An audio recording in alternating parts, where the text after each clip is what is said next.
Hola Marta, Hola Fran, ¿cómo estás? ¿cómo va? Mira, no hay nadie todavía, ¿no? No entró nadie. Estaba terminando el tema del cine encuentro, y como mi cursor anda tan sensible, en vez de apretar para el Zoom, apreté reiniciar y perdí todo, así que voy a tener que empezar de vuelta. Me quiero matar. Ah, no te puedo. Sí, no sabes. Oh, Ahí están no entrando importa. Fernando y Adriana.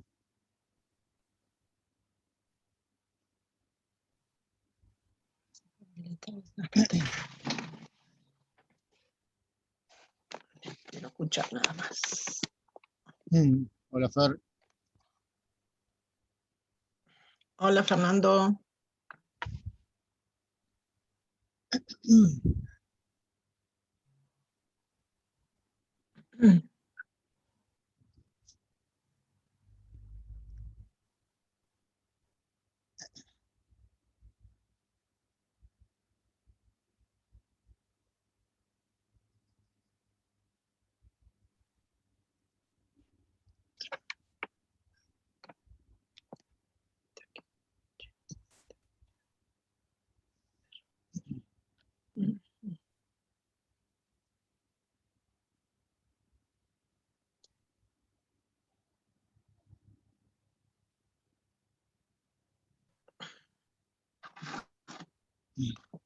Hola Adri, buenas tardes. Estoy viendo que no tenés audio.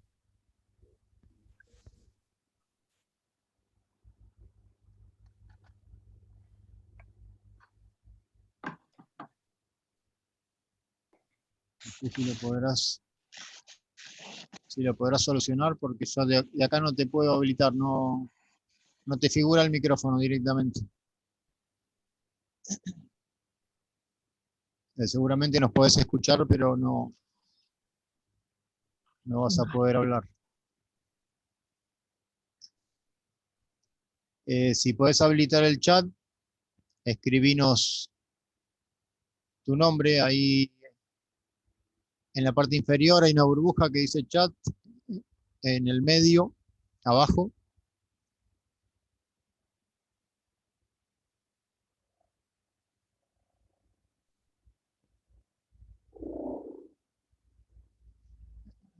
Hay mucho ruido ambiente.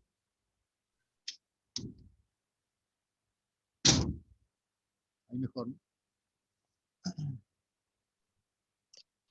A mí me sale que el ancho de banda de la red de corriente federal es muy bajo, así que voy a cerrar la cámara, si no, no Ajá. voy a escuchar nada.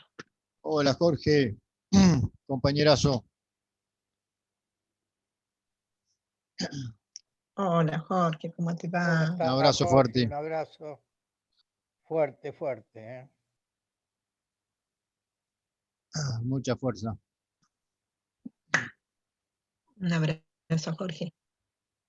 Bueno, buenas tardes a todos. Vamos dando entrada a las compañeras y compañeros que se van sumando. Me gustaría saber quién es Galaxy J7, que estás con tu celular.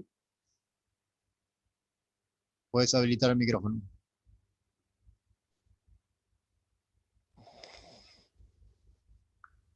Ricardo Llanes, Hola Ricardo, ¿de dónde te conectás?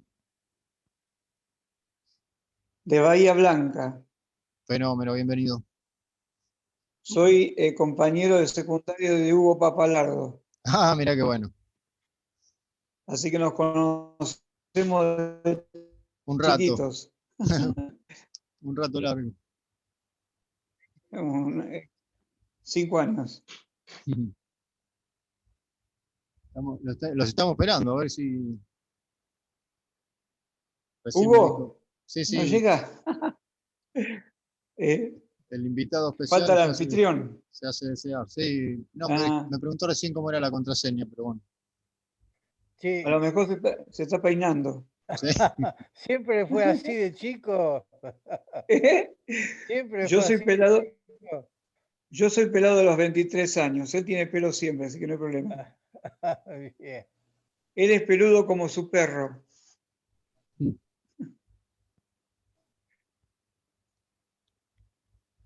Ahí está entrando, ahí bien. No, no hablen mal Ah, de él, por bien. favor, ahora. No.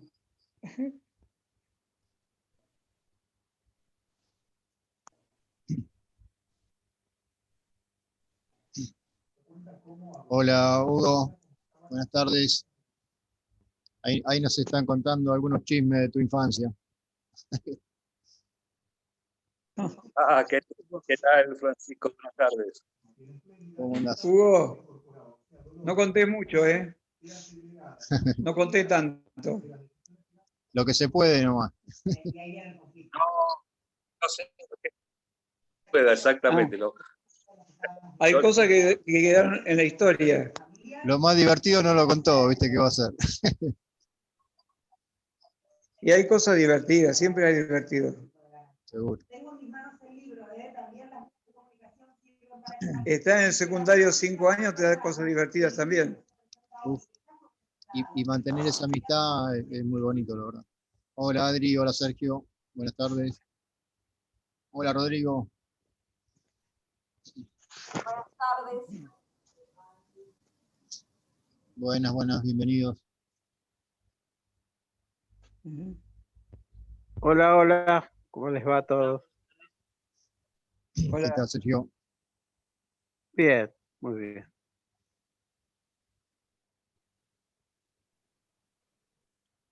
Bueno, Hola, maestro, ¿cómo vamos a... está? ¿Qué tal? ¿Cómo anda, Rodrigo? ¿Bien? Bien, bien, bien. Bueno, está a la distancia, aunque Ahí, sea. ahí Igualmente. lo conoces al bandido ese, ¿no?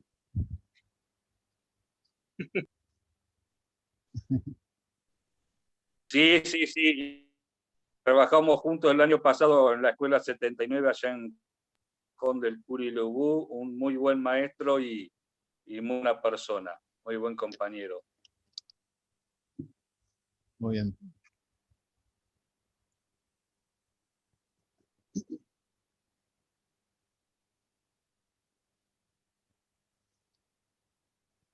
Bueno, yo voy a ir haciendo una pequeña introducción mientras se van sumando las compañeras y compañeros. Le voy dando entrada.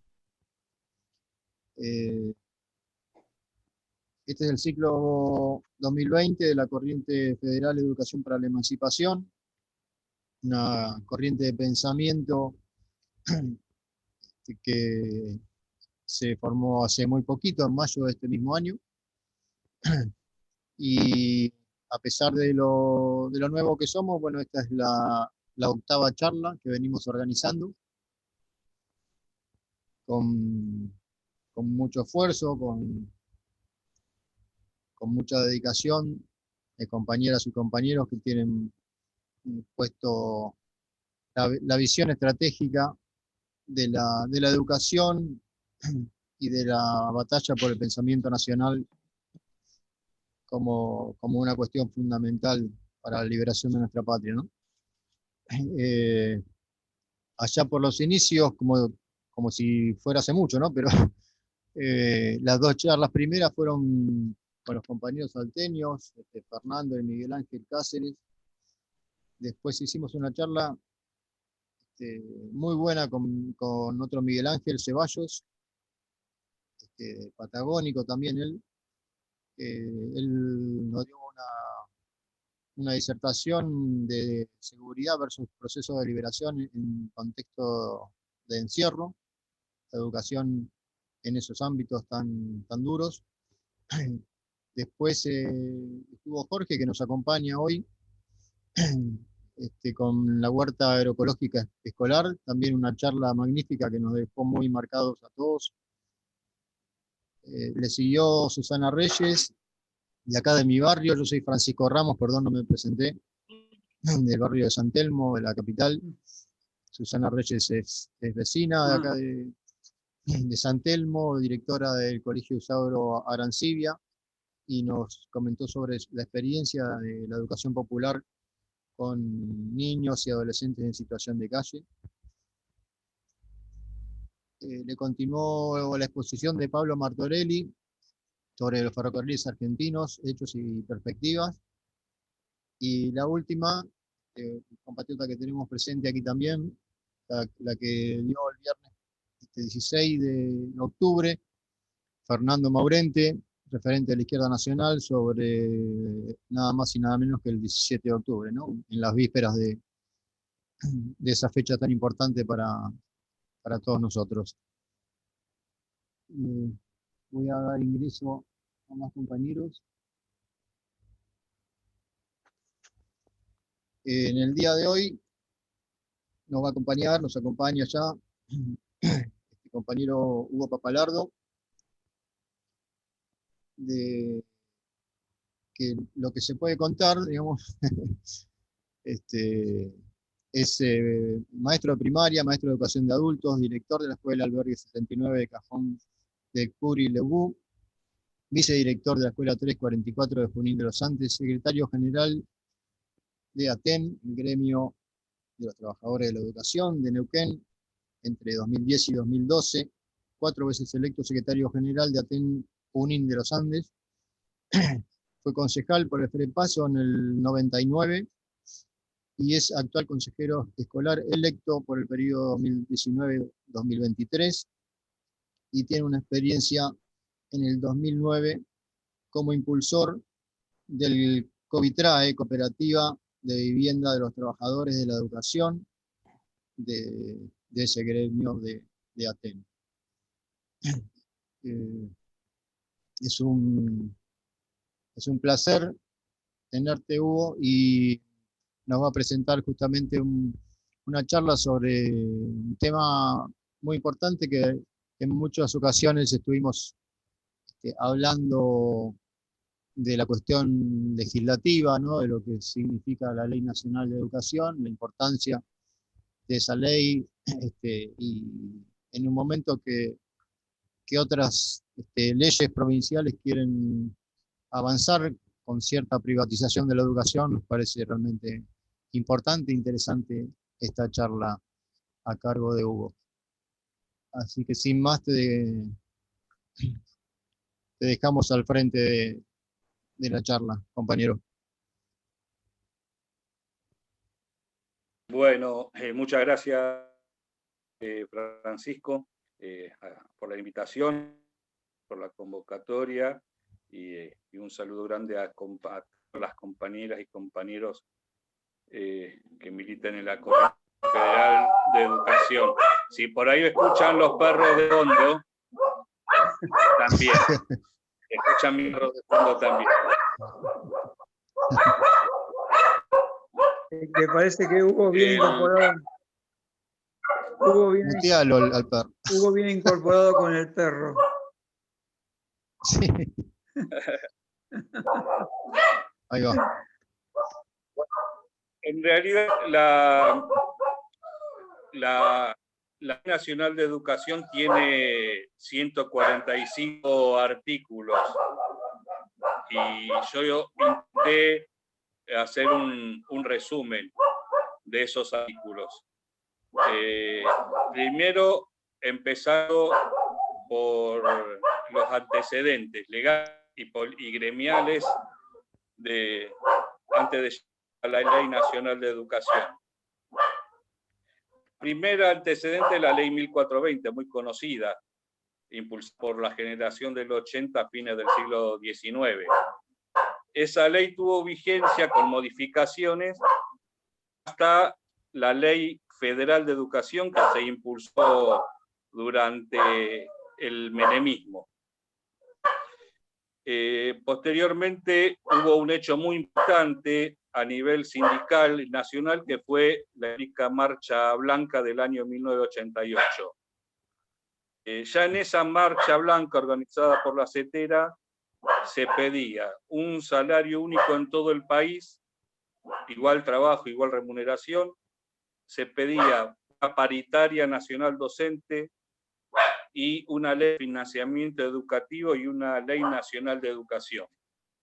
Un poco la Marcha Blanca del año 88 se adelantó, se anticipó lo que luego vendría después, unos años posteriores. Durante el gobierno menemista tuvimos, como dije antes, la Ley Federal de Educación, la Ley 24.195. La Ley Federal de Educación lo que hizo fue fragmentar el sistema educativo. En ese momento el ministro era Carlos, el ministro de Economía de Menem, Susana de Cibe, la ministra de Educación, y lo que hace es transferir a las provincias las escuelas nacionales, las pocas que quedaban, porque muchas fueron transferidas durante la última dictadura cívico-militar, pero se transfirieron sin recursos, así que cada provincia tuvo que hacerse cargo de invertir en su propio sistema educativo. La Ley Federal de Educación vino impulsada por el Banco Mundial y, entre otras cosas, por ejemplo, no tenía en cuenta las escuelas de educación técnica y trataba como regímenes especiales, como educación de segunda categoría, a lo que era la educación de adultos, a la educación artística y otras modalidades educativas. Para la Ley Federal de Educación eran regímenes especiales. Un hecho también importante, pero en esto ya a nivel más local, es que ATEN, el gremio que yo milito desde que llegué a Neuquén en los 90, el gremio de los trabajadores de la educación, en el año 1997, en Semana Santa, corta el puente carretero que une Neuquén y Chipoleti, porque estábamos en contra de la Ley Federal de Educación y porque también hubo un fuerte ajuste salarial durante el gobierno de Felipe Zapag, del Movimiento Popular Neuquino. El gremio nuestro, ATEN, se considera que el primer corte de puente que organiza un gremio docente fue en Neuquén. A las pocas semanas de este año ocurre el Cutralcaso, y un hecho estuvo concatenado con el otro. Posteriormente vino la Arpa Blanca, también ya a los fines del menemismo, en el año 97, donde también se pedía un mayor presupuesto educativo y una ley de financiamiento educativo. La Carpa Blanca, el ayuno docente, que también fue una medida muy original que organizó la CETERA, que nuestra entidad de base ATEN está dentro de la CETERA, se levantó en el año 1999.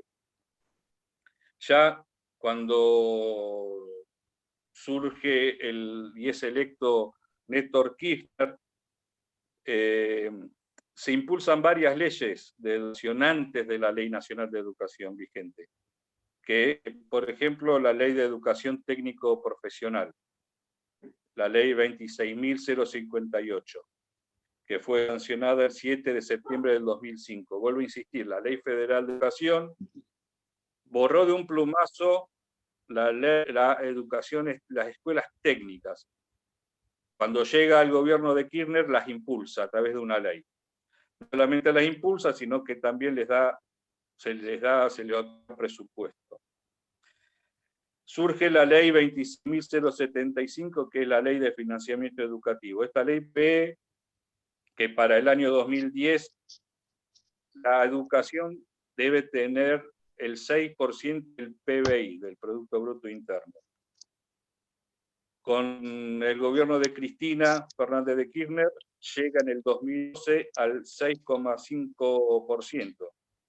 Lamentablemente, durante el gobierno neoliberal de Macri, a finales del 2015, del 6,5%, la inversión educativa en el presupuesto nacional baja al 4,2%. Posteriormente se sanciona la Ley de Educación Sexual Integral, la EI, que es la Ley 26.150, del 4 de octubre del 2006. Y finalmente, después de un largo y arduo debate con amplia participación ciudadana de las comunidades, durante todo el año 2006, el 14 de diciembre, se sanciona la Ley Nacional de Educación, la Ley 26.206. Esto se hizo, si bien lo impulsó el gobierno nacional, hubo muchos debates, reuniones, muchos foros donde participaron no solamente docentes, sino también organizaciones libres del pueblo, padres, comunidades, partidos políticos, organizaciones sociales, y finalmente todo ese consenso se plasma en la Ley Nacional de Educación. Ahora bien, una ley de educación es el fiel reflejo de un modelo político, de un proyecto político y un proyecto de país. Por eso, el 25 de mayo del 2003, cuando asume Néstor Kirchner como presidente y Daniel Scioli como vicepresidente, allí, digamos, hay un giro trascendental, desde mi punto de vista, que es el rol que juega el Estado. El Estado vuelve a ser centro de las decisiones políticas y en este sentido la educación vuelve a tener el valor que no hubo en años anteriores, sobre todo durante la década del 90. Y un ejemplo de esto, de este cambio, fue que a 2 días de asumir, a las 48 horas de asumir, Kirchner viaja con el ministro de Educación, Daniel Filmus, a la provincia de Ríos, exacto, a solucionar un conflicto docente. Las clases no habían empezado en Entre Ríos porque no se le pagaban los sueldos, y Kirchner se comprometió a girar 81 millones de pesos para que el gobierno provincial de Entre Ríos pague los sueldos adeudados, y de ese modo se levantó el conflicto y comenzaron las clases. Eso fue un claro indicio, una señal fuertísima de lo que para el gobierno de Kirchner, de Néstor y posteriormente de Cristina iba a ser la política educativa en el país. Disculpen que lea porque, bueno, como les dije antes, la ley es muy larga y traté de hacer una síntesis de la Ley Nacional de Educación. Como dije antes, en el plano educativo, el Estado aparece como principal responsable de proveer a una educación integral, permanente y de calidad, garantizando la igualdad, gratuidad y equidad. En la gestión de Kirchner, el gobierno propone la Ley Nacional de Educación y de Financiamiento Educativo. Una es hermana de la otra, poniendo el acento en el rol del Estado de brindar los mecanismos necesarios a fin de propiciar la igualdad de oportunidades y la participación ciudadana. Y la Ley Nacional de Educación plantea 2 principios fundamentales. El primer principio, que la educación es un derecho social y factor clave para desarrollar un modelo de país. Y el otro principio, el segundo, es el Estado debe garantizar el derecho a una educación de buena calidad para todos y todas. Por otro lado, la Ley Nacional de Educación propone 10 líneas de acción. La primera línea de acción es garantizar que todos tengan acceso y permanencia en el sistema educativo. La primera condición para el ejercicio de derecho a una educación de buena calidad es que todos tengan garantías de igualdad en las condiciones para el acceso y la permanencia en el sistema educativo. Para lograr este objetivo, se mencionan en la ley 5 principios fundamentales. Definir una estructura del sistema educativo unificada para todo el país. La Ley Federal de Educación de Menem lo que hizo fue generar una balcanización del sistema educativo. Cada provincia hizo lo que pudo, sin presupuesto y sin recursos del gobierno nacional. Si ustedes se acuerdan, estaba la EGB1, la EGB2 y el polimodal. Con la Ley Nacional de Educación se vuelve a un sistema educativo unificado con escuela primaria de 6 o 7 años, educación secundaria de 5 años y 6 años, en el caso de las escuelas técnicas. Los dos únicos lugares del país donde no se implementó la ley federal menemista, vuelvo a insistir, fue Neuquén, por la lucha del gremio docente, y la ciudad de Buenos Aires, donde gobernaba Aníbal Ibarra como intendente en esa época, y Daniel Filmus era su ministro de Educación. Entonces, las 5 dimensiones de la ley es eso, es tener un sistema educativo unificado. Declarar obligatoria la enseñanza secundaria. Universalizar la educación inicial. Ofrecer alternativas educativas para los jóvenes y adultos que no completaron su escolaridad obligatoria, y en este sentido se desarrolla el Plan Fines. Plan Fines, la primera que lo dirige y que lo propone fue la dirigente Mari Sánchez, que fue secretaria general de CETERA. Y el otro es garantizar el acceso y la permanencia a personas con necesidades educativas especiales. La segunda línea de acción es la buena calidad de la educación, es un derecho de todos. No puede haber calidad educativa de primera y calidad educativa de segunda. Esto contraría a la famosa frase de Macri de que algunos caen en la escuela pública y otros tienen el privilegio de ir a una escuela. En este sentido, lo que sostiene la Ley Nacional de Educación es que todas los chicos y las chicas, los jóvenes y adolescentes deben tener una buena calidad de educación. Y en este sentido, lo que se debe recuperar, dice la ley, es la centralidad del aprendizaje. La escuela debe dejar de cumplir el rol asistencialista para asumir el rol pedagógico sin dejar de tener en cuenta aportar soluciones de tipo social cuando la situación lo requiere. El corazón de la escuela debe dejar de ser el comedor para transformarse en el aula.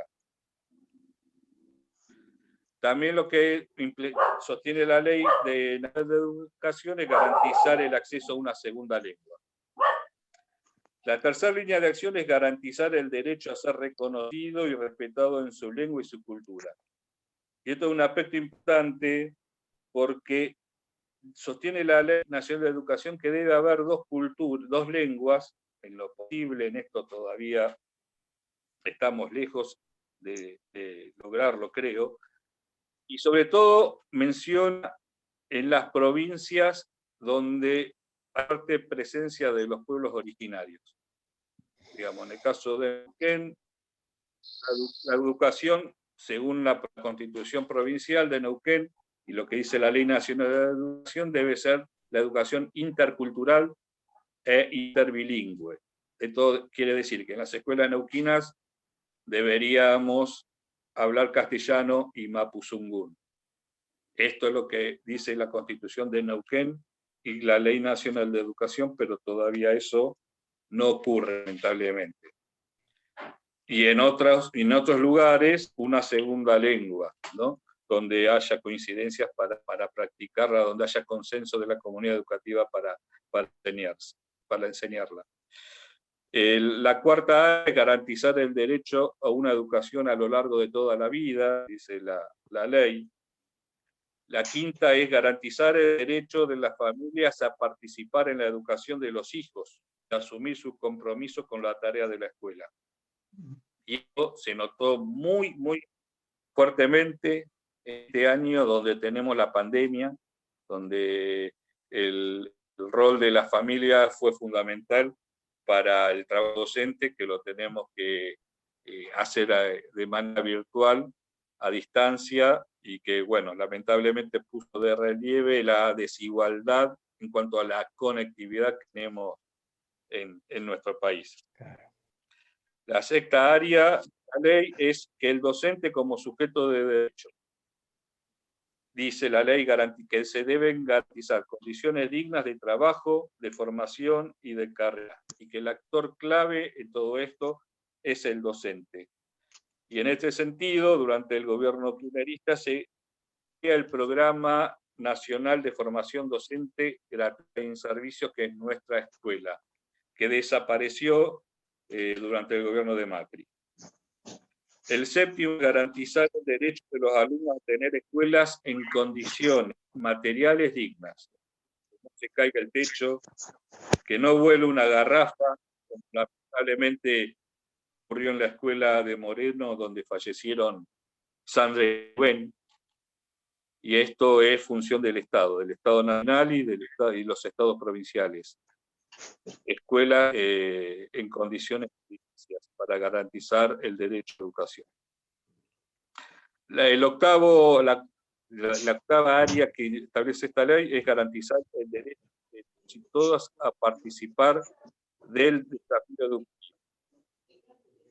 Es decir, el Estado debe promover la participación de todos y todas a fin de asegurar la democratización de la gestión educativa. No solamente el equipo de directivos tienen que manejar la escuela como si fuesen dueños de la escuela o instancias. La participación de todos y todas, de toda la comunidad educativa. La novena área es garantizar el derecho de todos y todas a conocer y dominar las nuevas tecnologías de la información, y más ahora en tiempos de pandemia. La escuela debe asumir un rol fundamental en la alfabetización digital, fortalecer el rol educativo de los medios de comunicación. En este sentido se genera el canal Encuentro, canal Paca Paca, el portal Educar y también el plan Conectar Igualdad. Al finalizar el gobierno de Cristina Fernández de Kirchner, se le entregan a los estudiantes secundarios y estudiantes de terciaria 5.158.000 netos. Este programa también se desmanteló durante la gestión del gobierno neoliberal de Macri. Décima área, poner al gobierno de la educación al servicio de los objetivos de calidad para todos y todas. Desde este modelo, que surge a partir de la asunción de Néstor Kirchner y posteriormente con Cristina Fernández de Kirchner, hay una mayor presencia del Estado Nacional, no solo como garante, sino como actor principal que produzca las condiciones para la igualdad, calidad y la cohesión del sistema educativo.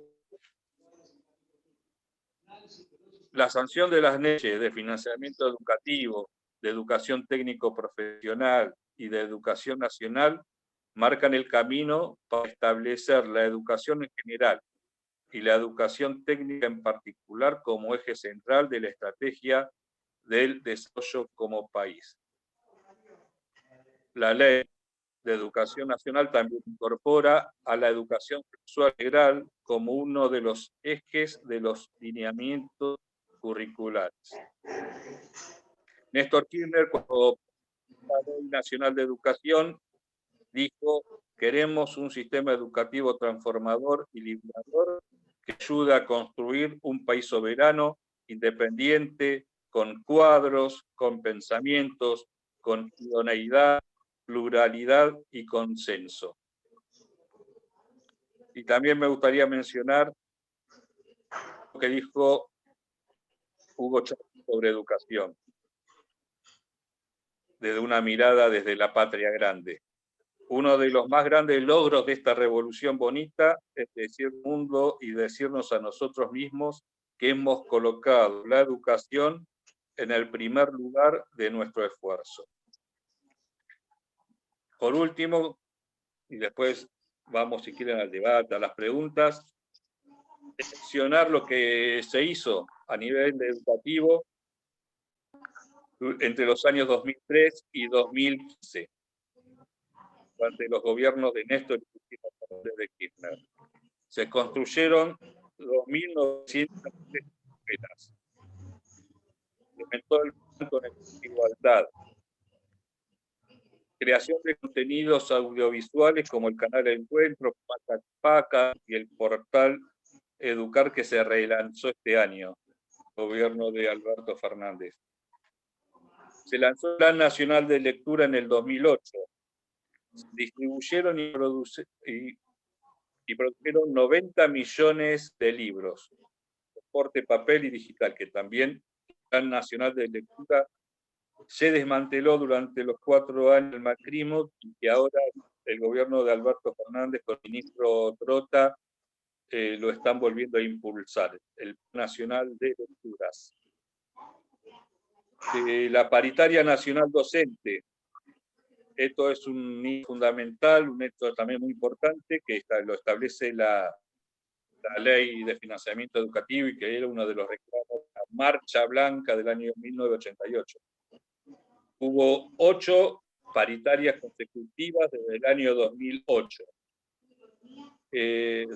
Esa paritaria establecía un piso, o establece la paritaria nacional docente, un piso salarial para todos los docentes del país, y pero algunas provincias, sobre todo las del NOA y las del NEA, que no tienen la posibilidad de llegar a ese piso salarial, el gobierno nacional pidió esa partida que falta, que se llama Fondo Compensador.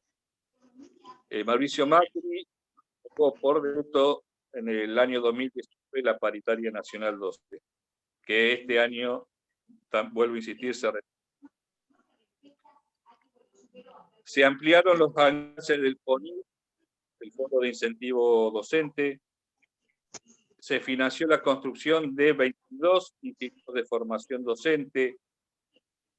Se creó el Programa Integral para la Igualdad Educativa, el PIE, que sirvió para mejorar las trayectorias escolares de los niños y niñas que asisten a escuelas localizadas en zonas urbano-marginales.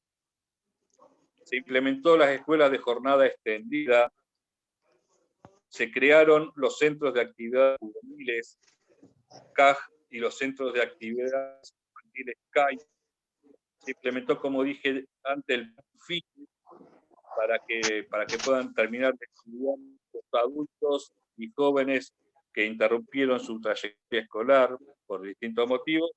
Y también se creó el Plan Progresar, que fue el sistema de becas para los alumnos y alumnas de escasos recursos para facilitarles la terminalidad de la educación secundaria principalmente.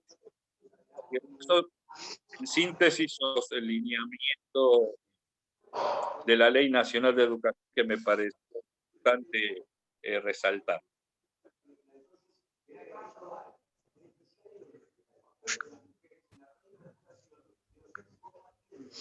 Buenísimo, Hugo. Muchísimas gracias. Vamos a abrir a través del chat la burbujita esa que hay en el medio abajo. Si quieren pido la palabra, o si los veo por la pantalla me levantan la mano para hacer alguna pregunta, opinión. Yo en primer lugar, como para romper el hielo, me gustaría plantearte, porque en estos tiempos, en estas últimas semanas, los compañeros de Mendoza, de la educación, y tenemos noticias que están pasando también en Catamarca y en otros lugares, han estado o están en pie de lucha por la reforma de las leyes provinciales. Y la pregunta, un poco por desconocimiento, obviamente, es si una ley provincial se puede modificar oponiéndose a los principios de una ley nacional, ¿no? Porque lo que se está hablando por ahí en las tierras mendocinas y en otros lugares es un avance de cierta privatización de la educación, ¿no? En realidad, ninguna ley provincial puede equiparar o igualar una ley nacional, digamos. Obviamente que puede haber intentos de privatización, terciarización en algunos casos. En otros casos, la Ley Nacional de Educación es una ley, pero que se necesita también, en mi opinión, decisión política para implementarla. Eso a nivel nacional es lo que está volviendo a hacer el gobierno de Alberto y Cristina con el ministro de Educación Trota, pero cada provincia también tiene su propia autonomía. Estamos bajo un gobierno federal y por caso les doy el ejemplo podemos dar el ejemplo de Chubut, la provincia de Chubut, donde los docentes hace 2 meses que no cobran, por ejemplo, y están en plan de lucha. Y está la Ley Nacional de Educación, y la mayoría de las provincias tienen sus leyes de educaciones provinciales, pero ninguna puede contradecir, ninguna ley provincial puede contradecir a la ley nacional. En el caso, por ejemplo, de Neuquén, tenemos la ley de educación, la ley 242, que es anterior a la ley nacional educativa, pero que no se contrapone con la ley nacional, porque es una ley, digamos, más de organización del sistema educativo, y si se quiere es una ley progresista.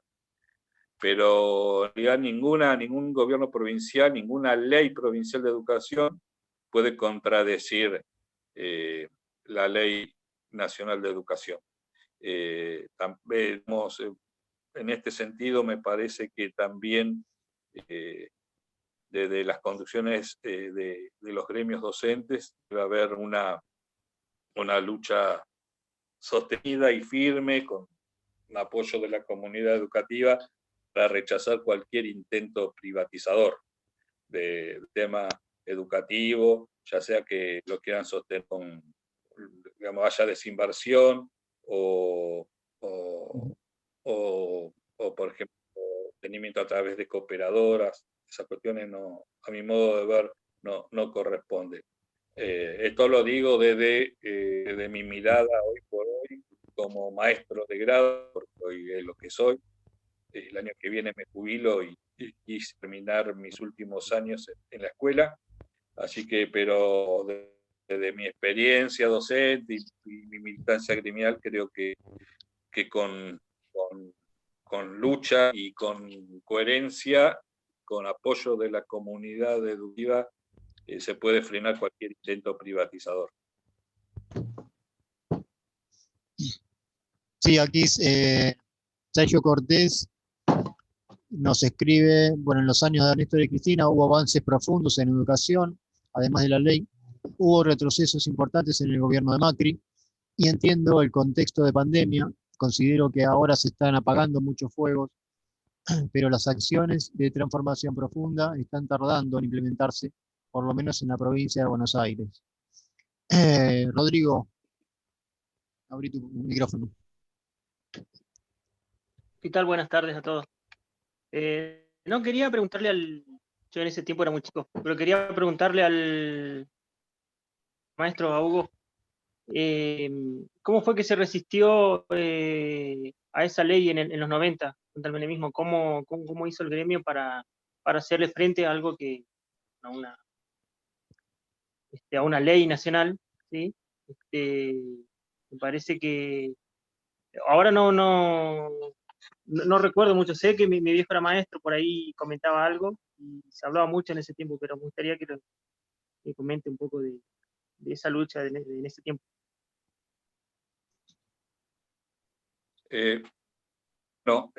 Fue muy importante en esos años la conducción de ATEN,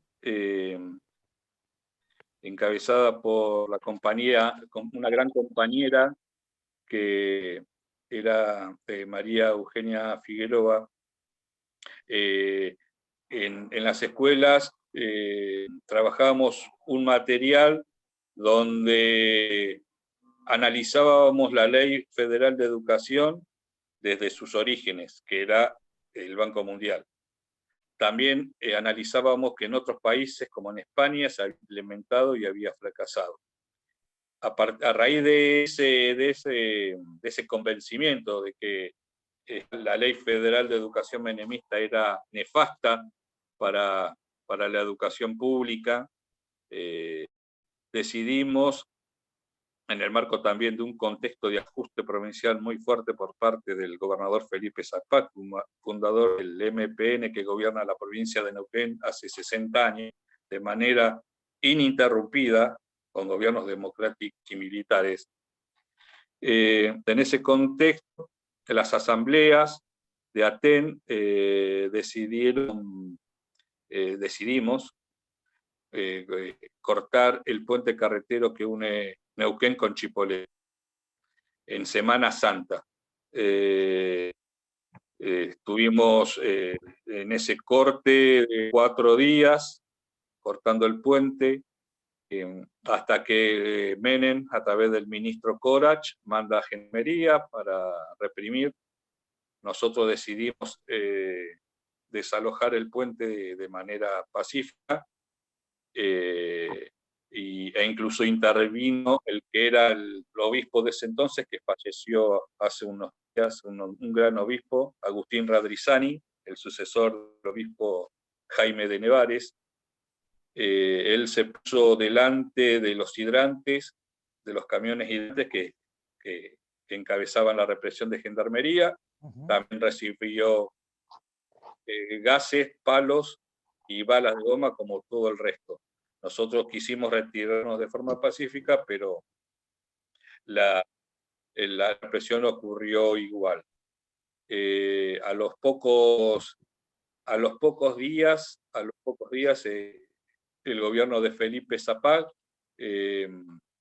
digamos, convoca a la conducción de Aten, se llega a frenar las leyes de ajuste, y también él pone el gobierno un impas en cuanto a la implementación de la ley federal en la provincia de Neuquén. Y a los pocos días ocurre la pueblada de Cutralcó y el asesinato de Ten Rodríguez. Así que fueron días y semanas muy conflictivas en Neuquén. Y después de Felipe Zapag vino el gobernador Sovich, que fue, digamos, el menemismo tardío que llegó a Neuquén, porque mientras gobernaba Néstor Kirchner a nivel nacional, acá tenemos a Sovich, que quería llevar adelante una política neoliberal, que inclusive fue candidato a presidente, por suerte sacó el 1% de los votos, pero en ese marco y durante su gobierno, posteriormente, el 4 de abril de 2007, en otra lucha docente, la policía de la provincia, y particularmente el cabo asesinan a Carlos Fuentealba. Pero bueno, eso es una lucha posterior. En nuestra provincia y nuestro gremio, Neuquén tiene una larga lucha digamos, una larga historia de luchas sociales y políticas muy grandes.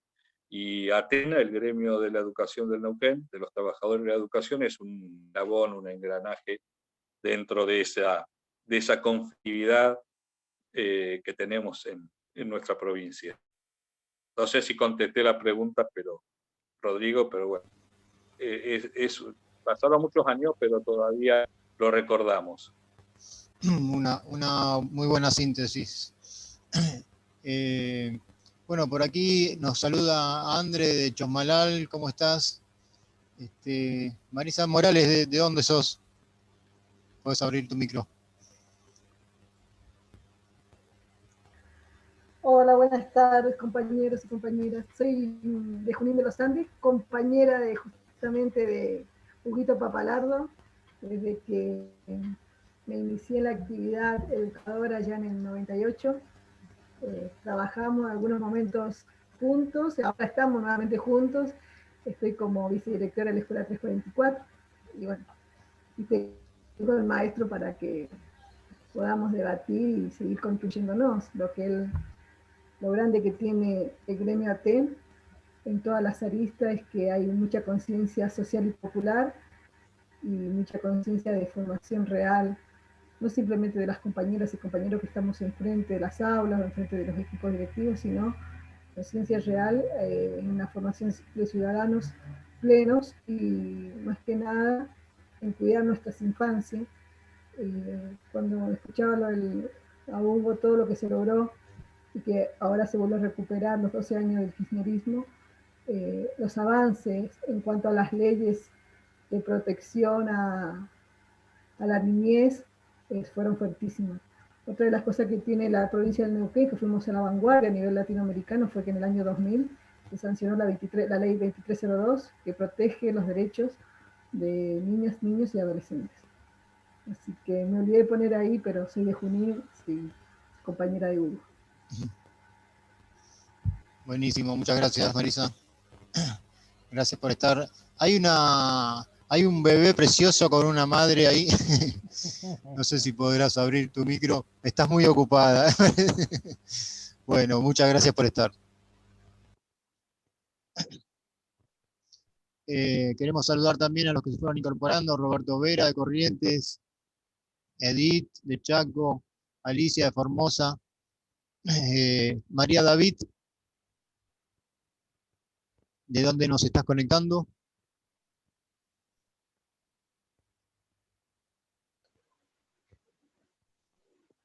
Si podés, puedes abrir tu micro.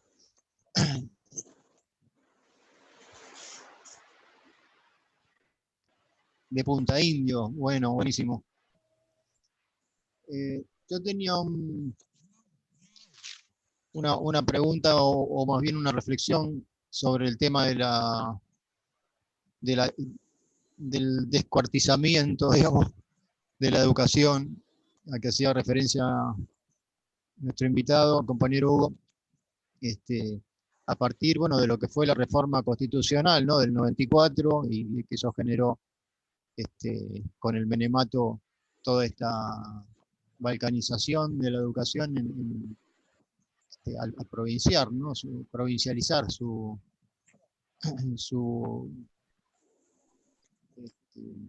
alcance, ¿no?, y sus normativas. ¿Cuál es hoy por hoy, digamos, qué injerencia puede tener, qué fuerza puede y debe tener, debería tener el Ministerio de Educación Nacional con esta contradicción, ¿no?, con esta, así como se regaló el suelo y los subsuelos y las riquezas que ellos contienen a las provincias, en ese momento también lo hicieron con la educación, como amén de una reforma constitucional o de una nueva constitución, digamos, que ponga las cosas en su lugar, hasta que eso pase, ¿qué posibilidades hay de que el Ministerio Nacional de Educación pueda ajustar planes de estudio, ajustar algunos alcances que la provincialización le sacó? Sí, es el Ministerio de Educación de la Nación, Francisco, es un ministerio sin escuelas, ¿no? Se transfirieron durante la dictadura militar gran parte de las escuelas, todas las escuelas secundarias, y durante el gobierno de Menem, escuelas primarias a las provincias, sin recursos.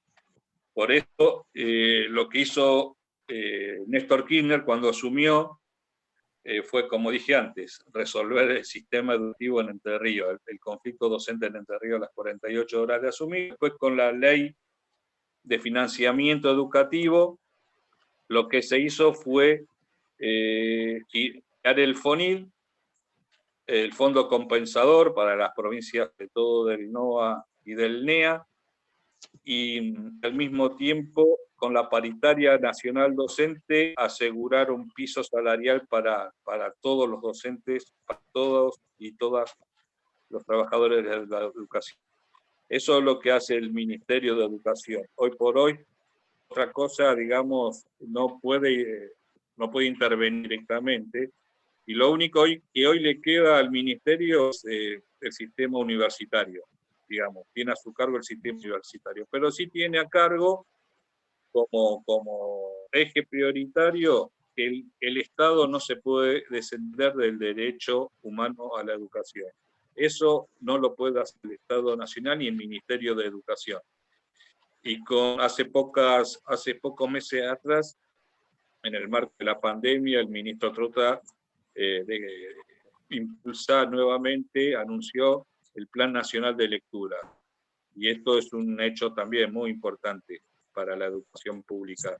Y ojalá y esperemos que se llegue nuevamente a tener un plan Conectar Igualdad del alcance y la magnitud del gobierno de Cristina.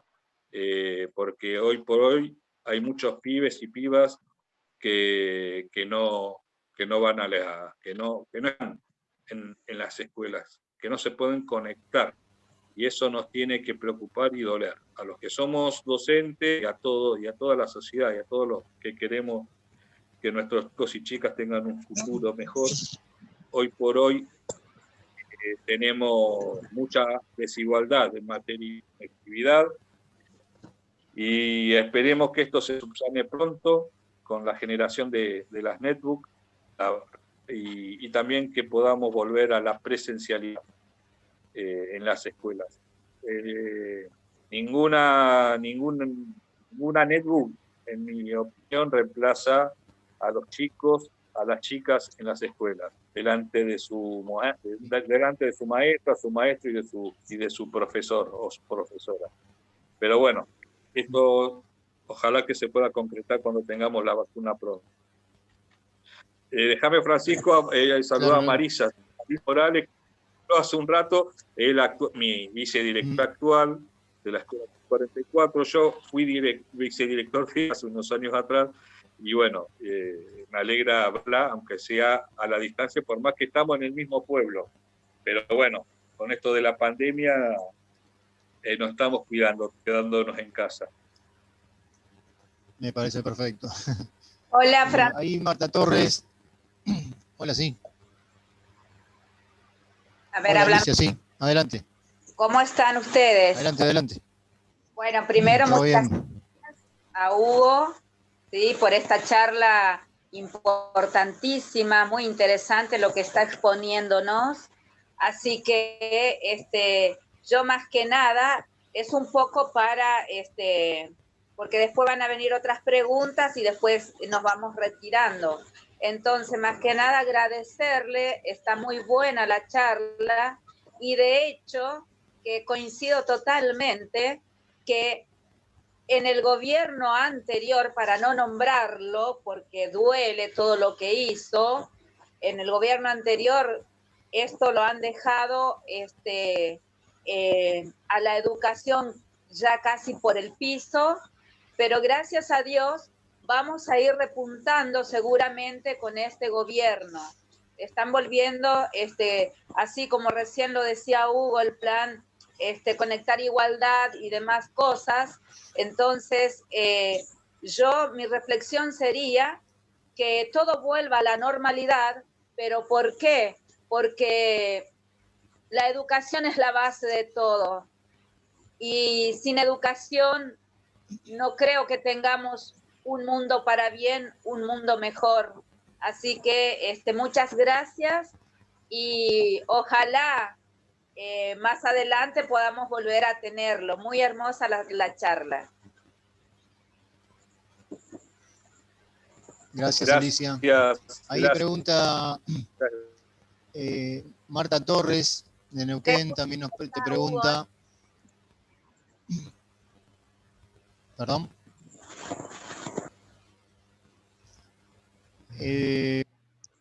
¿Cuál es tu opinión sobre el estado edilicio de las escuelas en Neuquén? Bueno, y ahí se adelanta un poco Marisa diciéndonos que están abandonadas, pero bueno, ¿cuál es tu opinión al respecto? Sí, lamentablemente las escuelas de la provincia de Neuquén están en estado de abandono, y eso que Neuquén, digamos, es una provincia rica. Acá está el famoso yacimiento de Vaca Muerta.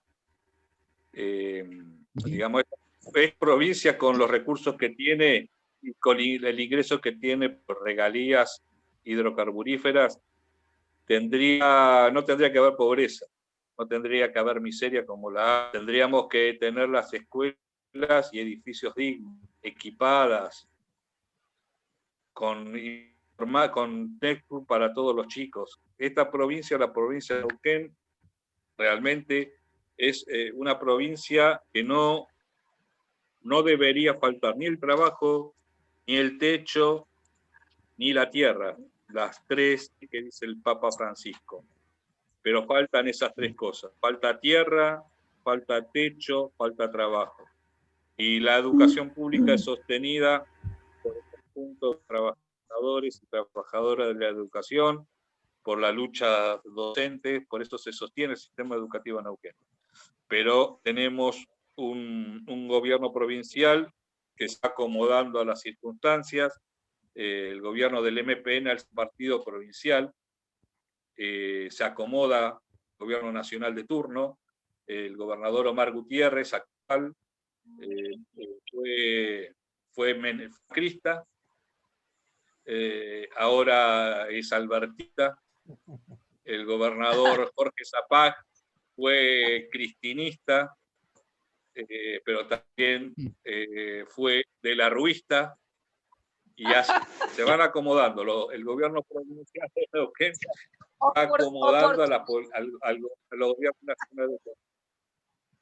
Sí, son oportunistas. Son oportunistas y muy pragmáticos. Por eso hace 60 años que gobiernan, y también en parte creo que es responsabilidad de los partidos políticos nacionales y populares que no logramos enamorar a la sociedad neuquina para que haya una alternativa al MPN.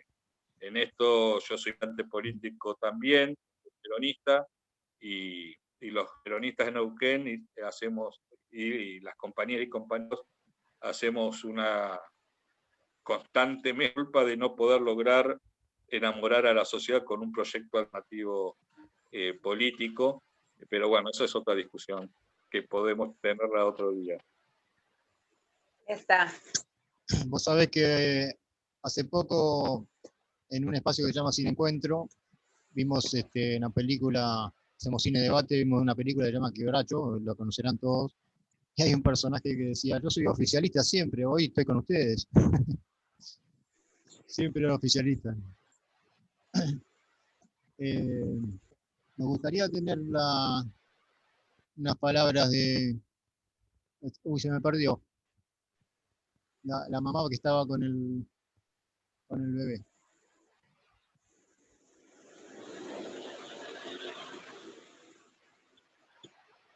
No sé si estás por ahí.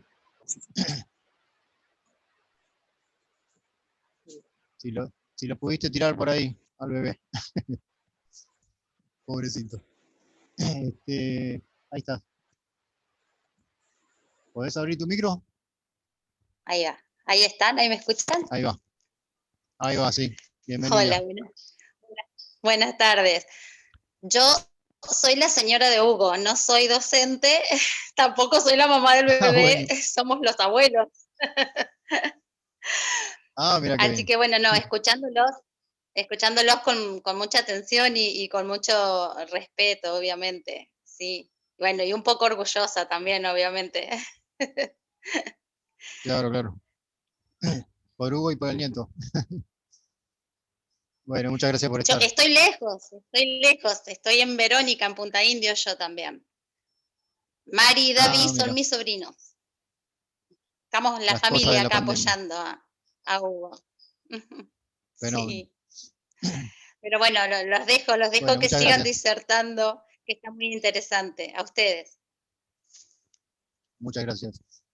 Bueno, me gustaría unas palabras de Edith, desde el Chaco, sobre este tema. Es una de las miembros de la Corriente Federal de Educación para la Emancipación, así como Alicia también, de allá de Formosa.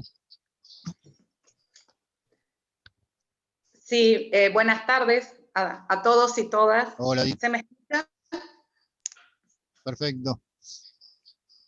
Bien, yo lo que le quería decir al colega, compañero disertante, es que la nueva ley que nace con el gobierno de Néstor Kirchner de educación hace un salto cualitativo en lo que se refiere a educación en contexto de encierro. durante el gobierno de Cristina hubo un postítulo de educación en contexto de encierro en 8 provincias del país como una experiencia piloto. Yo hice ese postítulo y bueno, entré a la cárcel no a dar clases, pero sí con un taller, con una profesora de historia y yo como auxiliar, profesora de filosofía.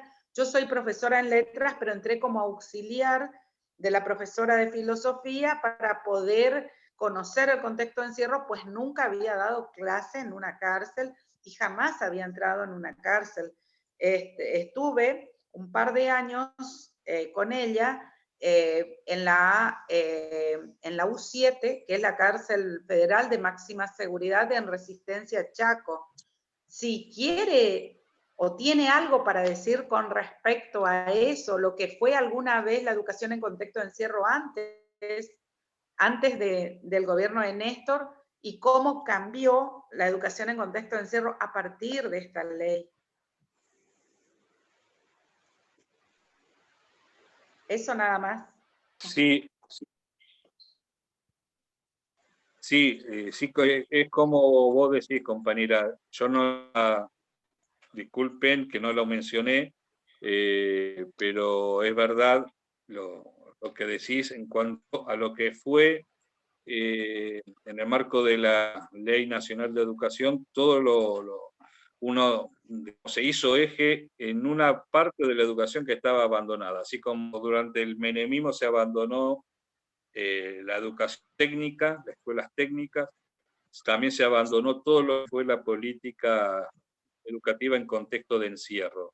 Y el gobierno de Néstor y Cristina, con el ministro Filmus, hizo mucho eje en ese sector de la sociedad, muchas veces estigmatizado, abandonado, por una cuestión de prejuicio de clase, y durante el gobierno de Néstor y Cristina se hizo mucha inversión en este sector de los educandos, de jóvenes y adultos en contexto de encierro. Realmente hubo un presupuesto también tan importante como para lo que fue las escuelas técnicas y para las escuelas primarias, Plan Nacional de Lectura y Conectividad. También se crearon los cargos, porque antes, durante la década menemista y el posterior gobierno de la Alianza, no había presupuesto. Yo cuando estuve conduciendo el sindicato ATEN, acá en Junín, antes del menemismo, realmente venían compañeras y compañeros que daban clase aquí en Junín, en lo que es la alcaldía, y se quejaban de que no tenían absolutamente nada para dar clase, ni directivas del Consejo Provincial de Educación, ni tampoco herramientas materiales para enseñar, simplemente su buena voluntad y predisposición. Lo único que tenían era el sueldo, les pagaba la provincia el sueldo y después que se arreglaran. Con Néstor y Cristina hubo, como dice la compañera, más inversión, y parte de esa inversión fue capacitación. La capacitación docente para el sector y a nivel general el Plan Nacional Nuestra Escuela, que también eso fue capacitación en servicio gratuito para todos los docentes del país. Gracias. Muy bien. Ahí hay unas manitos Gracias. levantadas. Gracias, profesor. Adri, ¿quieres abrir el micrófono?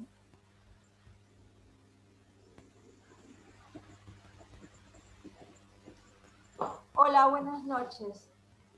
Hola. Agradezco al señor Papalardo la presentación de la Ley Federal de Educación, la 26.206, que fue un hito en educación.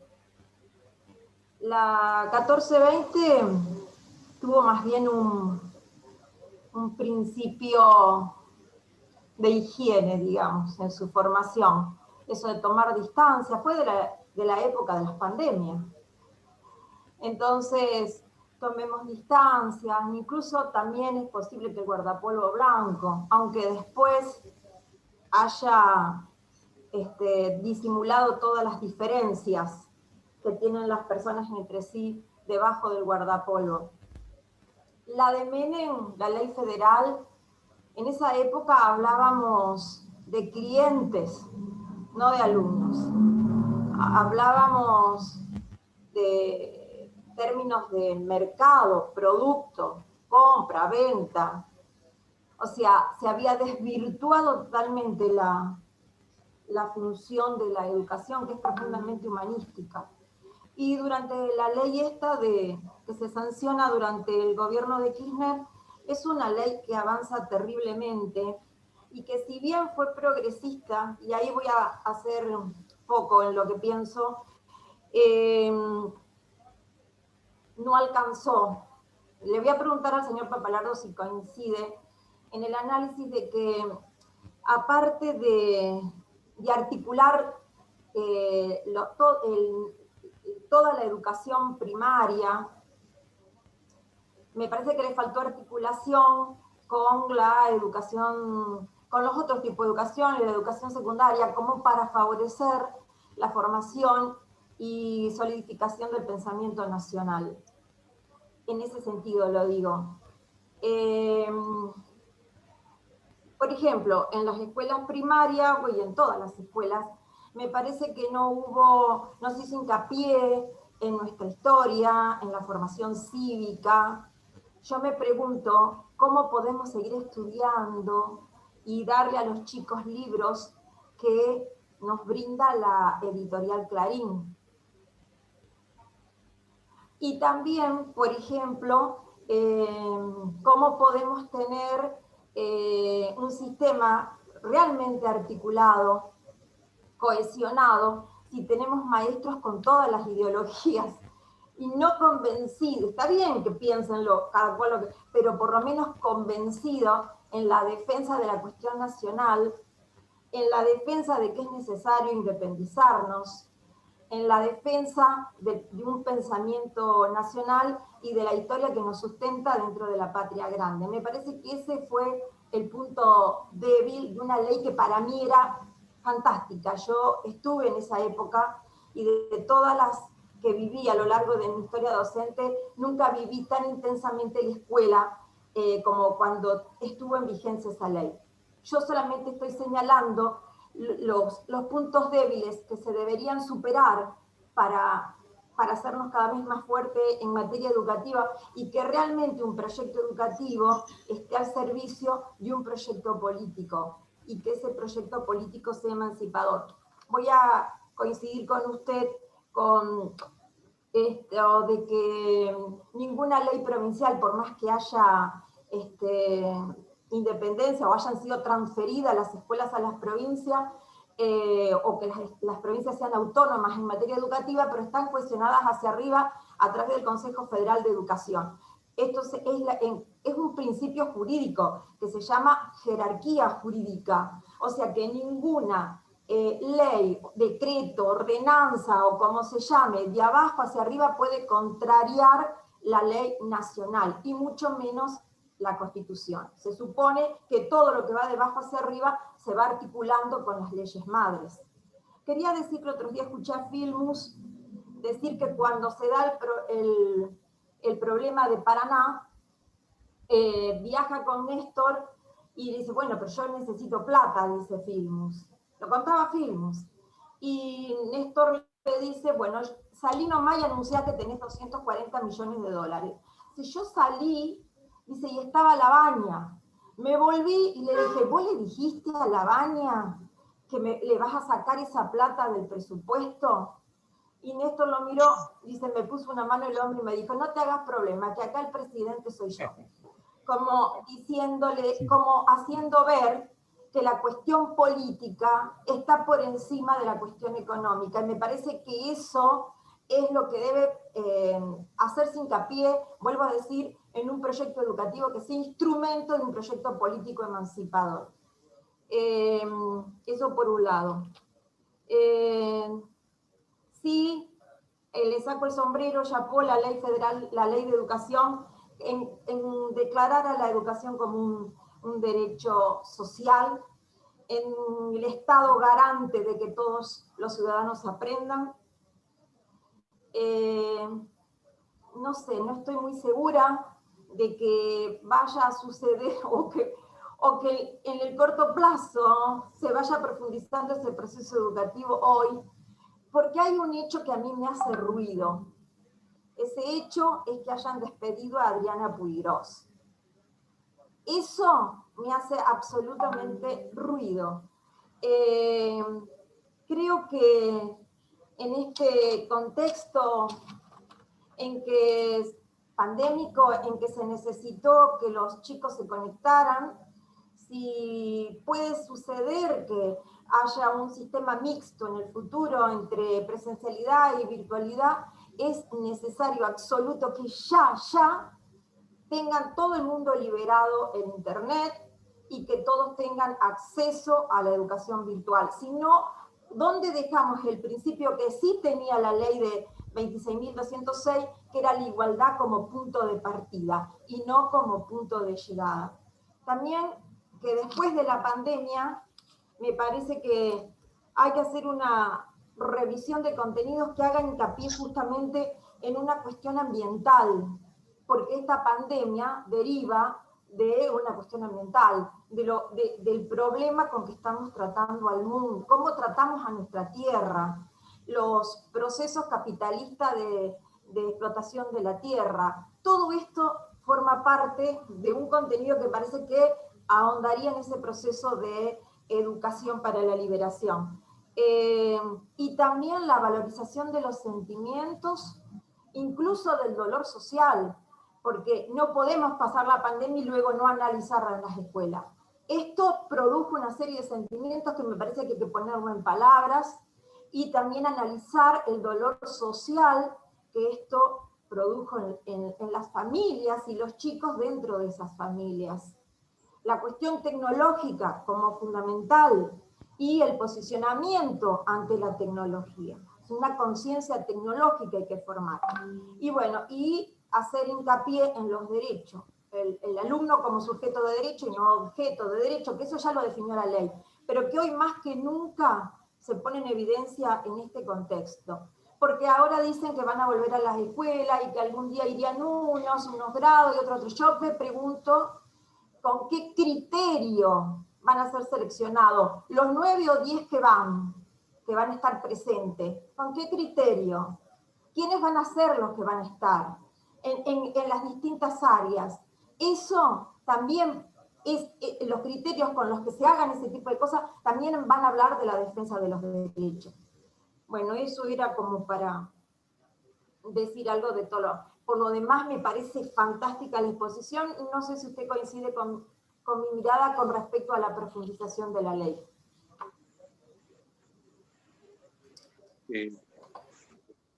Sí, coincido plenamente, compañera, porque la ley, como toda ley, a mi modo de ver, es un instrumento legal, es un instrumento, herramienta, que en este caso responde a un modelo y a un proyecto de país. Pero si no hay conciencia en que realmente la educación debe ser liberadora y transformadora, por más ley que tengamos muy linda escrita, no vamos a alcanzar una educación emancipadora, así como pretendía, por ejemplo, el gran pedagogo brasileño Paulo Freire.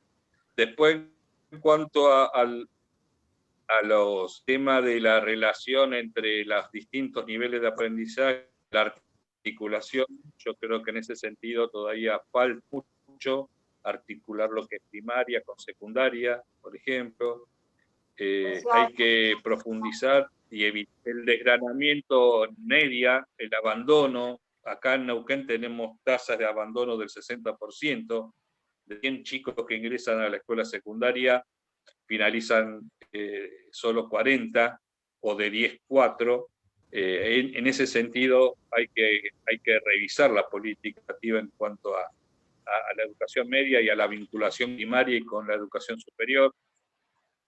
Lo que tiene de bueno la ley, que cuando plantea una calidad de educación, una buena calidad de educación, plantea lo que son los de aprendizaje prioritario, los NAP, que son una guía para toda la educación, digamos, tienen que alcanzar los chicos y chicas. Perdón, claro. Que también se le da contenido bonsai a los NAP. Sí, exacto. LAP son, si se quiere, una guía, ¿no? Y para lo que sí me parece que para lograr una educación emancipadora, en esto creo que lo dijo Francisco al principio, yo estoy convencido, lo dijo usted también, compañera, en que necesitamos una asamblea constituyente, porque tenemos la Constitución de 1853 reformada en 94, donde es una constitución de corte liberal. Necesitamos, si queremos una educación emancipadora, y creo que necesitamos una carta magna, una constitución que marche en ese sentido, donde esté también contemplado el problema del medio ambiente, el tema de la tierra, el tema, bueno, obviamente, salud, educación y trabajo, pero creo que en un horizonte, ojalá no muy lejano, podamos, así como otros países lo hicieron, en el caso de Bolivia, Ecuador, Venezuela, tener, y ya lo plantean sectores como el Manifiesto Argentino, tener una nueva Constitución Nacional que creo que nos debemos como sociedad argentina. Sí, sí, muy claro. Bueno, para ir terminando, hay unas manitos por ahí levantadas, no sé si fue por equivocación, pero una de ellas es Andre. ¿Puede ser? Sí, hola, ahí bajo la manito. ¿Cómo están? Adelante. Buenas tardes, buen atardecer, no sé, ya.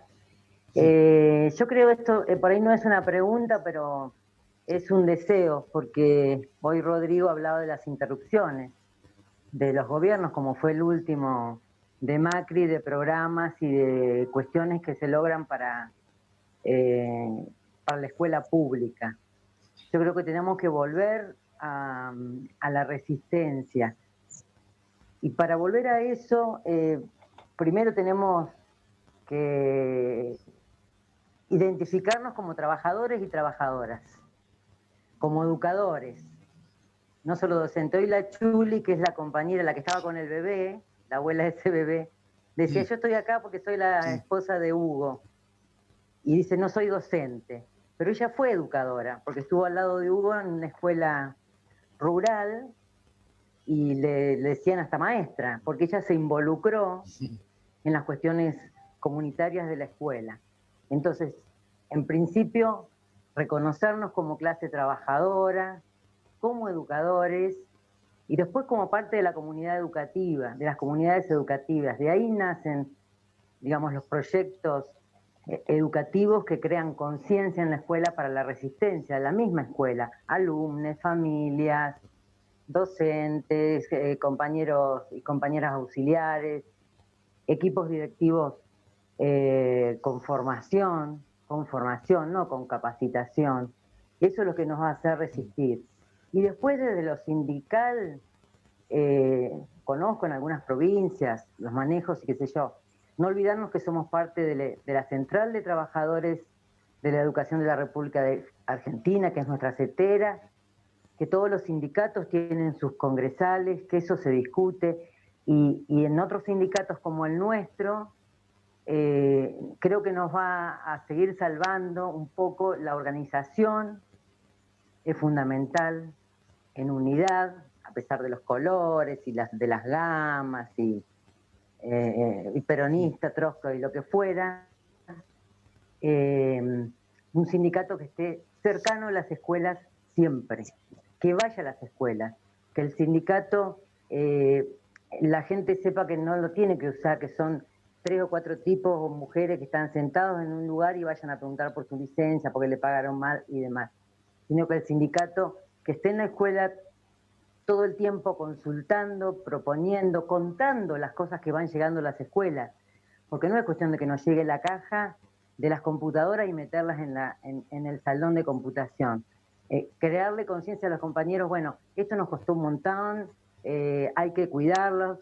¿Para qué están las computadoras? No es una cajita que se te dio, no es un plan, no es lo que fue el plan Progresar, las radios escolares, bueno, todo lo que estuvimos charlando, ¿no? Los libros que han llegado. Entonces, bueno, creo que por ese lado. Después sí, dejarle la gestión de las negociaciones y eso a nuestros dirigentes, que para eso los votamos, sí, las votamos. Pero bueno, me parece que por ahí va el camino. Perfecto, Andrés, muchas gracias. Yo me quedé con una cuestión que dijo Hugo acerca de los... Sí, Hugo.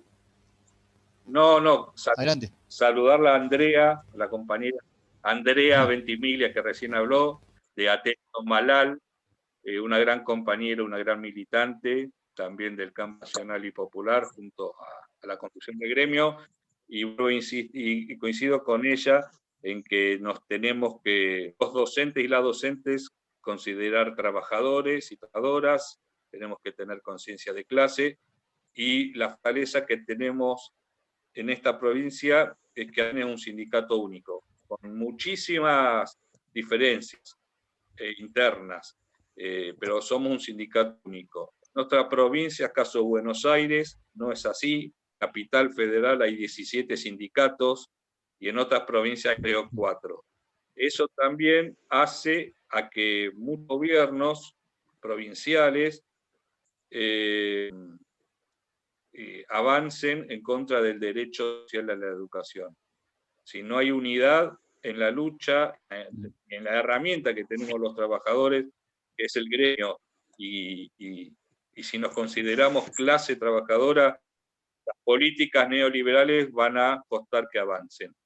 Y en el caso, por ejemplo, de compañeros y compañeros, muchas votaron en el 2015 a Macri por la famosa, por el famoso impuesto a las ganancias, que es otra discusión, pero que después de 4 años de macrismo compararon, vieron en la escuela, vieron en el aula, vieron a los pibes y a las pibas, y vieron a la familia lo que padecimos en esos 4 años, y me dijeron, Hugo, realmente nos equivocamos. Bueno, hay que lograr que no nos equivoquemos nuevamente. Así es, Hugo. Muchas gracias por esas palabras. Yo decía que me quería quedar con una referencia que habías hecho acerca de la posibilidad de, mientras reformemos las cuestiones estratégicas, a través del Ministerio de Educación se pueden confeccionar planes, ¿no? Como el plan de lectura o Conectar Igualdad, o sea, hacer planes nacionales como para marcar líneas de popular en los diferentes provincias, ¿no? También los quiero invitar a que se sumen a nuestra página de Facebook, Educación para la Emancipación. Esto es una corriente de pensamiento de educación con esas banderas, ¿no? Con la bandera de Freire, de Simón Rodríguez, que hace poquito un aniversario, y de otro referente, Blas Alberti, de la izquierda nacional. Tengo una mano por ahí de Roberto Vera. ¿Puedes abrir el micrófono, Robert?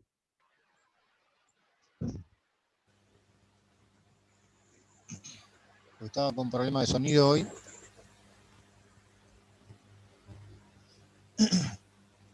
Y la otra mano es de Edith, no sé si fue que hablaste antes o querés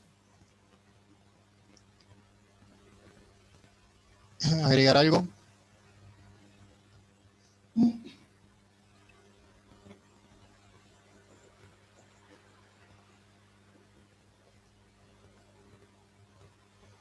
Sí, No te estamos escuchando. Lo que pasa es que hay un ruido fuerte en mi lavarropa que se mete por acá. Lo que yo llegué un poquito tarde a la reunión, entonces no sé si se tocó el tema de dos provincias que vienen con conflictos. Uno es Mendoza, que en plena pandemia, en plena cuarentena, quieren hacer una nueva ley de educación, ¿no es cierto? Ya la tienen hecha, digamos, prácticamente el gobierno, sin la participación de la comunidad educativa, sin la participación de los sindicatos, sin la participación de los docentes, en forma unilateral.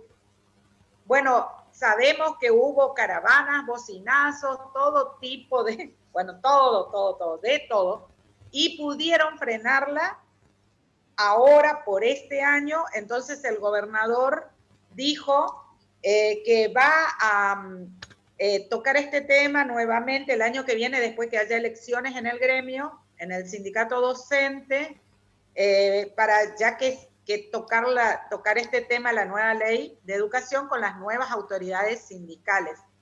Bueno, ahí, entre una de las cosas que denuncian los compañeros es, por ejemplo, el financiamiento de las escuelas, ir quitándole la responsabilidad de ser garante de la educación al Estado, ir privatizando la educación, que cada escuela se financie con alguna empresa privada como puede, que el mayor financiamiento de las escuelas recaiga sobre el sector privado y no sobre el Estado. Y eso por un lado. Bueno, y por otro lado, estuve también charlando con compañeras de Catamarca. En Catamarca también, Catamarca está peor. ¿Por qué? Porque ahora se enteran los docentes de que lo que salió en el boletín oficial, algo que ya es ley ya, porque la gobernadora que se fue dejó todo confeccionado por ley, todo, o no sé si fue ley de NEU o qué. Entonces le dio servido al nuevo gobernador toda una transformación en educación, que pasa por, crean un nuevo Ministerio de Tecnología, todos los institutos de nivel superior salen del Ministerio de Educación y van a depender de ese Ministerio de Tecnología. Bueno, eliminan también, como en Mendoza, todas las escuelas de arte, todos los institutos artísticos, y también apuntan al financiamiento privado de la educación. Yo quería saber si ahí los compañeros de Neuquén están al tanto de lo que está pasando en esos lugares. Yo hablé con ellos y bueno, y ellos lo que expresan es que esto es algo que viene provincia por provincia en efecto dominó, que por ejemplo en Corrientes ya lo está haciendo, pero lo están llevando a cabo también. El problema de Corrientes es que tiene una sociedad muy pasiva, no tiene la trayectoria de lucha que tiene Mendoza, que a lo mejor ahora, bueno, Catamarca no sé mucho, o que tiene Neuquén. Hay provincias donde van a resistir, pero Corrientes es una provincia que no va a resistir seguro. No sabemos hasta qué punto se están llevando a cabo estas transformaciones, porque hay silencio, y silencio de los sindicatos, silencio de los funcionarios, silencio de todos. Quería saber cuánto están al tanto ustedes en Neuquén sobre este tema.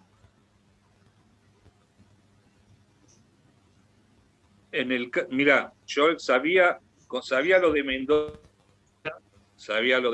que estaba intentando implementar, llevar adelante una ley provincial de educación en la pandemia, lo que es un disparate, pero bueno, es una herramienta para algunos gobiernos provinciales que les bien.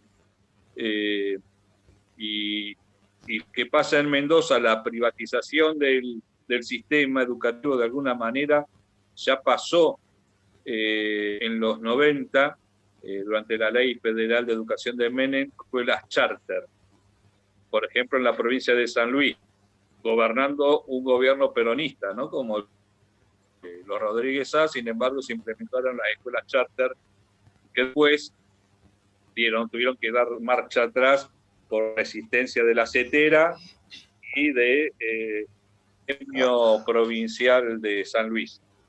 Y desconocí el caso de Corrientes, pero en el caso de Corrientes y de otras provincias, yo creo que hay un problema fundamental, que es la balcanización de los sindicatos.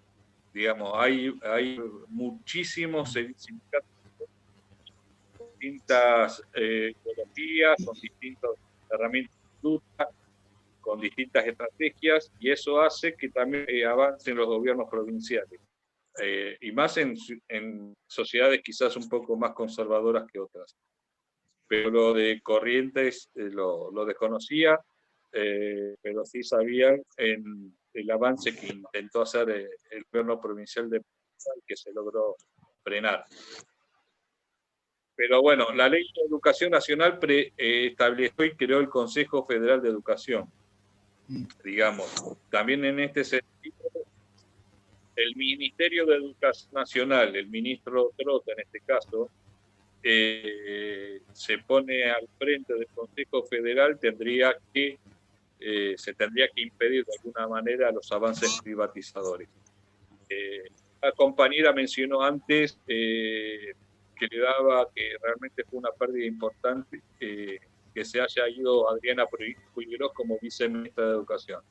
Un cuadro educativo, una intelectual de la educación muy importante, que se haya ido del ministerio, yo creo que debilitado el Ministerio de Educación.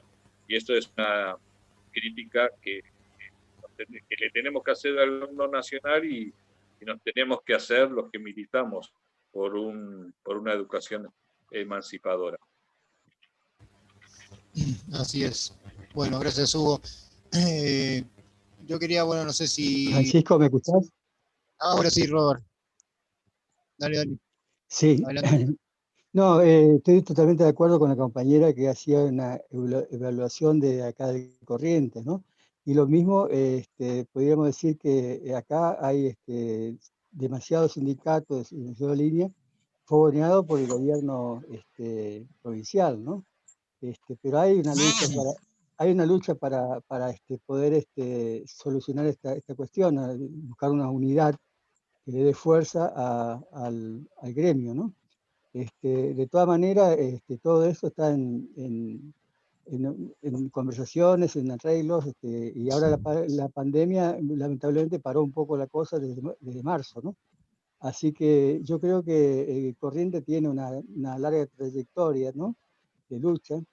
Acuérdense que acá el estudiantado fue, digamos, la llama, la movilización de los maestros en los años 99, que voltea dos gobiernos oligárquicos, que fue el correntinazo del año 1999, en pleno gobierno, digamos, el inicio del gobierno del radicalismo, ¿no?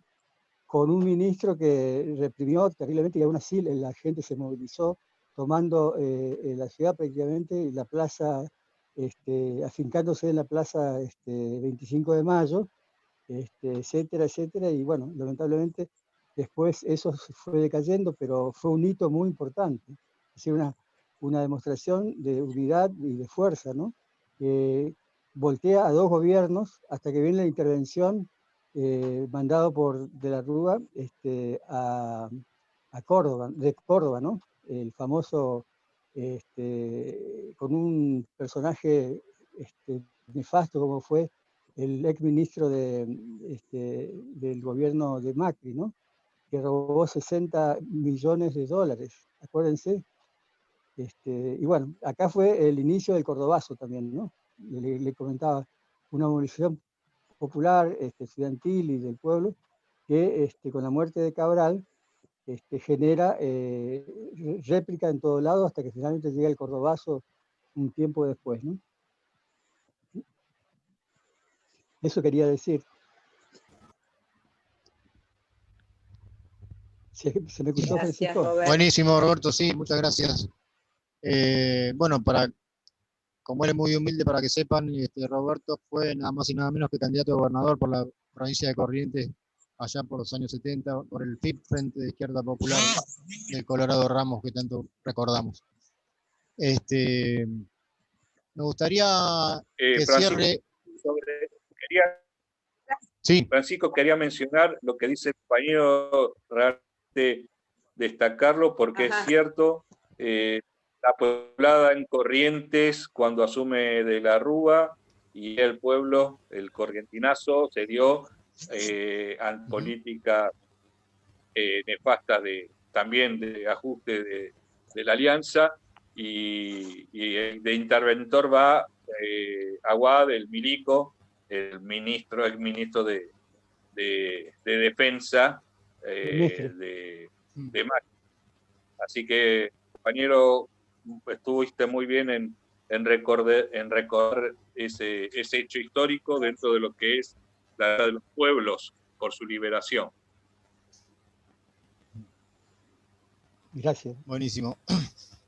Me gustaría cerrar con unas palabras de Jorge, si tenés ganas, si nos haces la gauchada, aunque sea un saludo.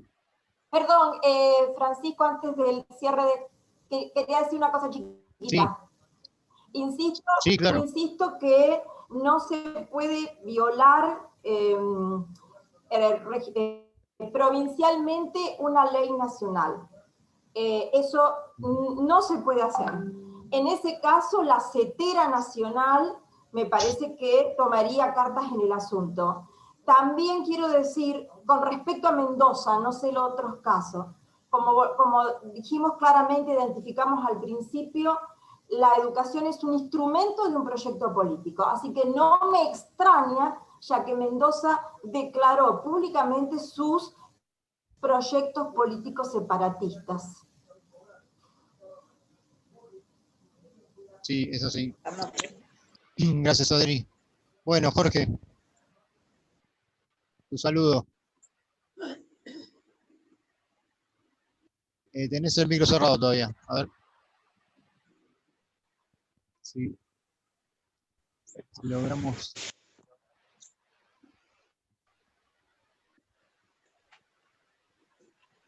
Si logramos tu audio, a ver. Pero habrá el micrófono. No te escucho todavía.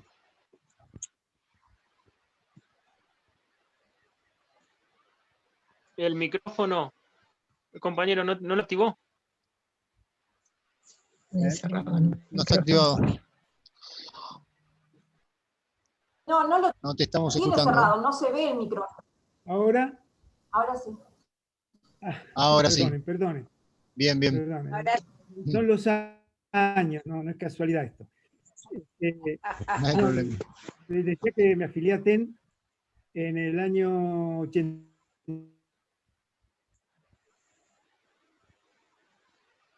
Ay, qué pena. Sí.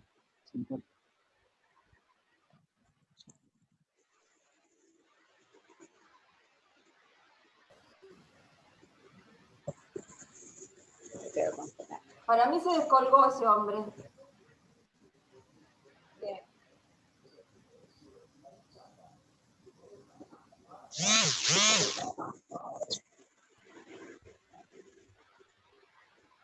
No se te escucha, Jorge, lamentablemente. Bueno, entonces nos despedimos. Ahora. Nos vemos por Neuquén, Hugo. Ahora sí, señor Jorge, hable. Caramba. ¿Qué pasó? Bueno, no. Sí, yo de la ley que diría simplemente dos cosas.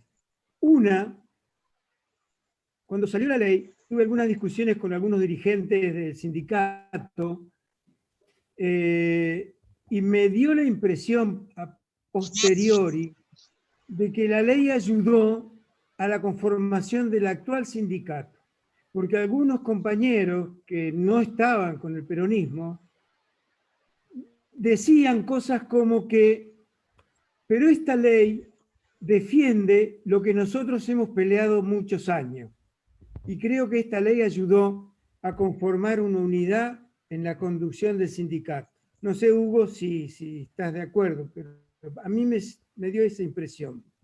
Y otra cosa que quiero decir, aprovechando algunas de las cosas que dijo Adriana como ausencias de la ley, es que nuestra educación no genera un pensamiento sistémico y articulado. La misma ley, al momento de poner sus objetivos, no arranca con un primer punto que diga la pobreza, la riqueza, la educación, la marginación, son todos fenómenos vinculados.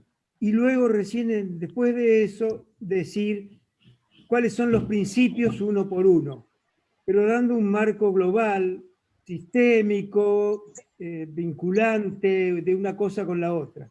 Bien, pero ahí está nuestra responsabilidad de educar en el pensamiento sistémico a nuestros alumnos. Eso sí, creo que es posible. También debo reconocer, y no hablaste, Hugo, de eso, es que probablemente la experiencia de la Escuela Media de Neuquén nos ayude a todo el país a pensar. Yo no seguí a fondo el debate del gremio por una nueva educación secundaria, pero algunas cosas que voy viendo me resultan muy esperanzadoras. No es momento para preguntarte, Hugo, por ella, pero sí es momento para pedirle a la corriente que busque a alguien que trabajó en la construcción de la nueva currícula de media de Neuquén para que nos haga una charla esclarecedora. Me parece que sería muy oportuno. Y gracias por todo.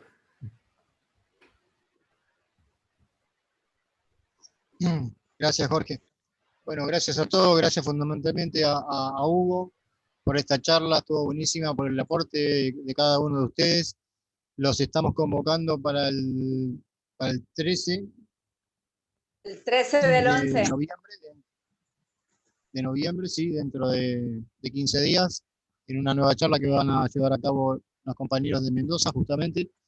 Y les repito la página de Facebook para que se anoten, para que podamos seguir debatiendo por allí, Educación para la Emancipación. Francisco. Y nos vemos en la próxima convocatoria. Francisco, que quisiera comentar, como decía el compañero Jorge recién, que tuvo un proceso de debate sobre el diseño curricular, donde el gremio tuvo mucha participación, más allá de la oposición trosca que hubo, pero sí hay un nuevo diseño curricular para la escuela media en debatido y consensuado y trabajado en las escuelas, como ocurrió con la Ley Nacional de Educación. Y quisiera terminar, si me permiten, con una frase de Paulo Freire, que para todos nosotros creo un desafío.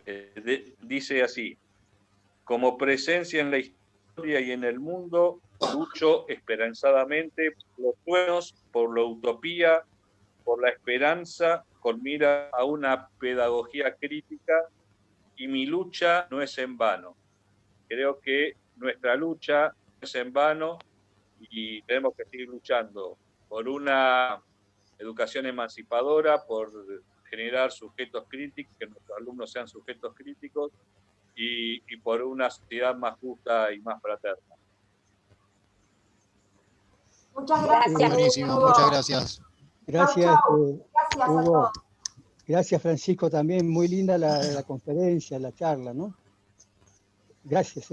Bueno, un saludo, un abrazo, un beso para todos. Nos vemos el 13 de noviembre. Nos vemos. Hasta luego. Muchas gracias. Gracias. Muchas gracias. Chao.